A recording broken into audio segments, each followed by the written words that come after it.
స్వచ్ఛమైన నాణ్యమైన గౌదర్పార్ పూజా ఉత్పత్తులు www.gaudarpar.com ద్వారా ఆన్లైన్ లో ఆర్డర్ చేయండి. మీ ఇంటిని దేవాలయంగా మార్చుకోండి.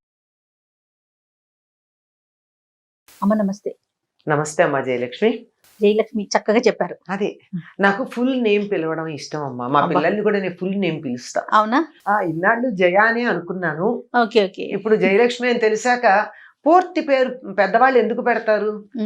ఒక ఉద్దేశంతో పెడతారు. పూర్తి పేరుతో పిలిస్తేనే ఆ పేరుకి అందం. అబ్బా వింటానికి భలే ఆనందంగా ఉంది. అందరూ జయానే అంటారు తప్ప జయలక్ష్మి అంటారమ్మా. నేను చక్కగా జయలక్ష్మి అంట.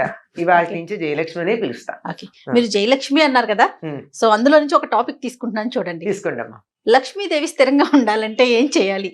అది ఎంత బాగా అడిగారమ్మా. లక్ష్మీదేవికి చెంచల అని పేరు.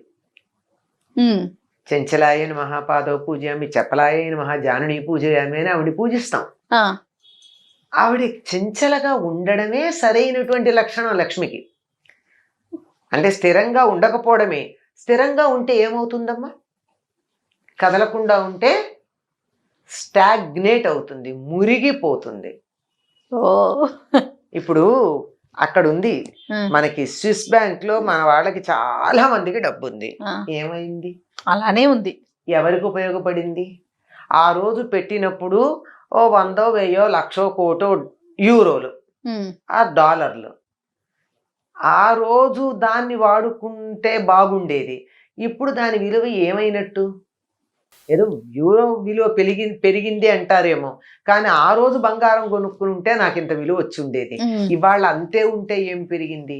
ఆ రోజు నేను పొలం కొనుక్కుని ఉంటే బొళ్ళు తిని ఉండేదాన్ని, 10 మందికి పెట్టేదాన్ని. దానివల్ల ఇప్పుడు నాకేమిటి లాభం? కనుక ఏదైనా సరే చెంచలగా ఉండడం అన్నది లక్ష్మి యొక్క లక్షణం. సో స్థిరంగా ఉండాలని కోరుకోవద్దంటారా? స్థిరంగా మన ఇంట్లో ఉండాలి, కానీ చంచలమైన స్థిరత్వం ఉండాలి. ఆవిడ కదురుతుంది. అది ఎలా ఉండాలో చెప్తున్నాను. ఇంగ్లీష్లో కూడా కరెన్సీ అంటాం. కరెన్సీ అంటే ఏమిటి అర్థం? కరెంట్, ప్రవాహశీలము. ప్రవహిస్తుంటేనే దానికి విలువ. కదలాలంటే ఎప్పుడు కదులుతుందమ్మా? వెళ్ళిపోవడం కాదు కదా, వస్తూ ఉంటుంది పెడుతూ ఉంటుంది, వస్తూ ఉంటుంది పెడుతూ ఉంటుంది. ఓహో. నీళ్లు అలా ప్రవహిస్తూ ఉంటే స్వచ్ఛంగా ఉంటాయి, ప్రవహించకపోతే వాసన వస్తాయి. నీరు స్వచ్ఛంగా ఉండడానికి ప్రవాహం ఎంత అవసరమో, ధనం కూడా దాని విలువ కలిగి ఉండడానికి అది ప్రవహిస్తూ ఉండాలి, వస్తూ ఉండాలి. ఇక్కడ ఉండకూడదు, వెళ్ళి మళ్ళీ అది వెళ్ళి రీజనరేట్ అవుతూ ఉండాలి. సరే, వస్తూ ఉండాలంటే ఏం చేయాలో చెప్పండి. అది మీరు అట్లా అడిగారు, అది బాగుంది. ఎందుకంటే లక్ష్మి తాను ఉంటాను అని చెప్పినటువంటి ప్రదేశాలు కొన్ని ఉన్నాయి తన స్థానాలుగా. పసుపు, పువ్వులు, ఏనుగు యొక్క కుంభస్థలం లక్ష్మీప్రదం అంటారు దాన్ని చూస్తే. అంటే ఇంట్లో పెట్టుకుంటే కాదు సుమా, చూస్తే లక్ష్మీ కళగా కనిపిస్తూ ఉంటుంది. అట్లా చెప్పినటువంటి ప్రదేశాల్లో దీపము ఇలాంటివి, అలాంటి వాటిల్లో ఆవిడ ఇంకా ఇష్టంగా వచ్చి కాసేపు కూర్చోవాలి కదా. అలా కూర్చోవాలంటే ఆవిడ కూర్చునే చోటు ఇవ్వాలి కదా. మనం కూర్చునే చోట అక్కడ చెత్త వేస్తే ఎవరు, నేనే కూర్చోను, మీరు కూర్చోరు. ఎవరు కూర్చుంటారు? ఎవరు కూర్చోరు కదా. కనుక ఆవిడ వచ్చి కూర్చోవాలంటే సరైనటువంటి స్థలం ఉండాలి, శుభ్రంగా ఉండాలి, శుచిగా ఉండాలి. శుచి, శుభ్రత అని 2 ఉన్నాయి. ఆ 2 ఉంటే లక్ష్మీదేవి ఉంటుంది. శుభ్రత అంటే పరిసరాలు నీట్గా ఉంచడం. శుచి అంటే ఇది ప్రవర్తనకి సంబంధించింది. మన ప్రవర్తన సభ్యంగా ఉండాలి. అబద్ధం ఆడకూడదు, దొంగతనం చేయకూడదు, తిట్టకూడదు, చెత్త మాటలు మాట్లాడకూడదు, దురాలోచనలు చేయకూడదు. ఇవన్నీ ఉన్న చోట లక్ష్మి తాను ఉంటాను అని చెప్పింది. ఇల్లు నాకు డబ్బు కావాలి, బాగుంది, కానీ ఇల్లు చిమ్ముకునే ఓపిక లేదే. ఇల్లు శుభ్రంగా లేకపోతే ఆవిడ వస్తుందా? ఏదో కష్టపడి ఇల్లు చిమ్మా, లేకపోతే ఎవరితో పెట్టి చిమ్మించా, కానీ నా బుర్రంతా చెత్త. ఎవరిని మోసం చేద్దామా, ఏం అబద్ధం చెప్దామా, ఏ దొంగ ఎక్కడ ఏది కొట్టేద్దామా, వీళ్ళు నాశనం అయితే బాగుండు, వాళ్ళు అడుక్కు తింటే నాకు సంతోషంగా ఉంటుంది, ఇలా ఆలోచన చేస్తూ ఉంటే అటువంటి చోటికి లక్ష్మీదేవి అడుగు పెట్టదు పెట్టదు పెట్టదు. మనకి వరలక్ష్మి వ్రతం మొన్ననే అయింది. అవునమ్మా. వరలక్ష్మి వ్రతం కథలో ఏముంది ఆవిడ గురించి చెప్పారు? చక్క ఆవిడ అందరికీ చెప్పారు ఇట్లా అంతేకాదు పూజ ఆవిడ ఏం చేసుకుంటే చేసిందా? వ్రతం. తనంతట తానుగా వచ్చి ఇవిడ కల్లో కనిపించింది. ఆవిడ ప్రవర్తన ఎట్లాంటిది? అత్తమామని సజావైన ప్రేమగా ప్రవర్తన. చూసుకుంటూ, గయ్యాళి కాక హితంగా మితంగా మాట్లాడుతూ, ఉన్నంతలో సంతృప్తిగా చిరునవ్వులను చిందిస్తూ ఉండేది. ఉమ్. ఇది ఉంటే చాలు కదా. మనం అంటూ ఉంటాం కొంతమందిని చూసి, బా ఆ మొహంలో లక్ష్మీ కళ ఉట్టిపడుతోందండి అంటాం. లక్ష్మీ కళ ఉట్టిపడుతోందంటే అందంగా ఉన్నారనా? వాళ్ళు ఏం పెద్ద అందంగా ఏం ఉండరు. లెక్క ప్రకారం చూస్తే పెద్ద కళ్ళు కావు, కోటేరేసిన ముక్కు కాదు, మంచి రంగు కాదు, ఏమీ కాదు. కానీ చూడంగానే ఇంకా ఇంకా ఇంకా చూడాలనిపిస్తుంది. ఈల వేసి గోల చేద్దాం అనిపించదు, కానీ చెయ్యెత్తి దండం పెడదాం అనిపిస్తుంది ఆ ముఖం చూస్తే. అటువంటి దానికి లక్ష్మీ కళ అంటారు. ఎందుకుంటుంది? వాళ్ళ మనసు బాగుంది గనక. లక్ష్మి స్థిరంగా ఉండాలంటే చాలా మామూలు ఇవన్నీ కాస్త వేగ్గా అనిపిస్తే మామూలుగా ఒక ఫార్ములా లాగా చెప్పాలి అంటే, సూర్యోదయానికన్నా ముందు గుమ్మంలో ముగ్గేసుకుని ఇళ్ళు చిమ్ముకుని ఇంట్లో అందరూ స్నానం చేసి ఉంటే ఆ ఇంటికి లక్ష్మి వస్తుంది. ఆలోచించండి ఎంతమందికి వీలవుతుందో అది.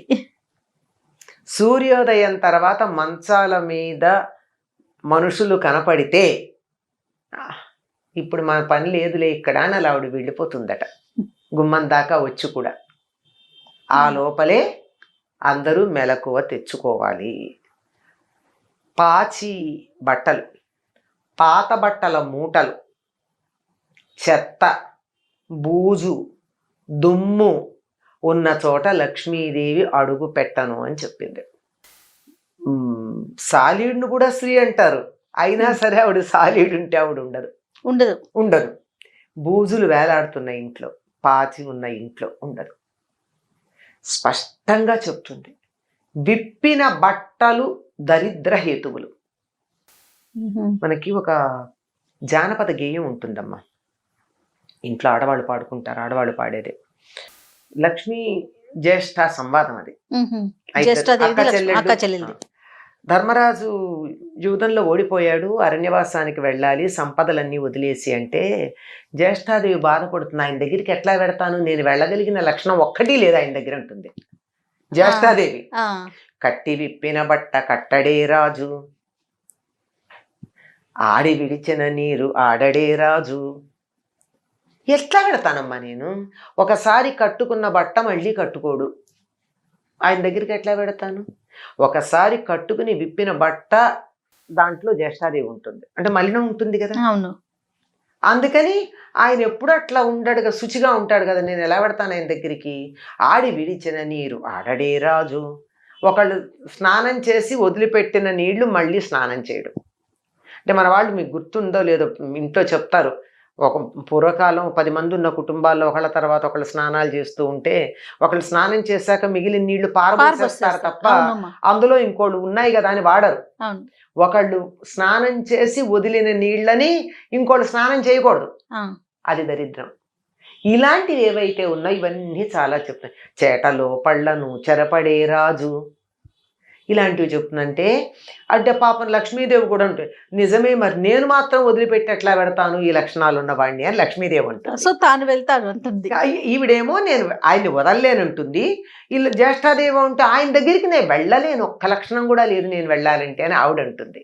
ఇవి లక్ష్మీదేవి ఉండాలి అంటే, అంటే మొట్టమొదట ఇంటిని, ఒంటిని, బుర్రని శుచిగా పెట్టుకుని సత్ప్రవర్తన కలిగి ఉంటే లక్ష్మి. అంటే కరెన్సీ ఏమో తెలియదు కానీ అన్ని లక్ష్ములు ఉంటాయి. ఆరోగ్య లక్ష్మి, సంతాన లక్ష్మి. సంతాన లక్ష్మి అంటే 10 మంది సంతానం కాదు, ఉన్న సంతానం సంపదలాగా ఉండడం. 4 కొడుకులు 4 దేశాల్లో ఉండి ఎవరో ఈడ్చి పారేసే పరిస్థితి ఉంటే సంతాన లక్ష్మి ఉన్నట్ట కాదు కదా. అవునమ్మా. సంతానం వేరు, సంతాన లక్ష్మి వేరు. లక్ష్మి వేరు కదా. ఇలా అన్నీ కూడా లక్ష్ములు ఏది మనం కావాలని కోరుకుంటామో అటువంటి సంపదలన్నీ ఇటువంటి సత్ప్రవర్తన కలిగినటువంటి చోట ఉంటాయి. మరి లక్ష్మి కావాలంటే ఎట్లా ఉండాలి? ఖచ్చితంగా శుచిగా శుభ్రంగా ఉండాలి. నోరు కూడా బాగుండాలి. అది మనుషులమే కాదు, నోరు కూడా. నోరు బాగుండాలి, మంచి మాటలు రావాలి నోట్ల నుంచి. అద్భుతం అమ్మా. Thank you. నమస్తే. నమస్తే అమ్మా.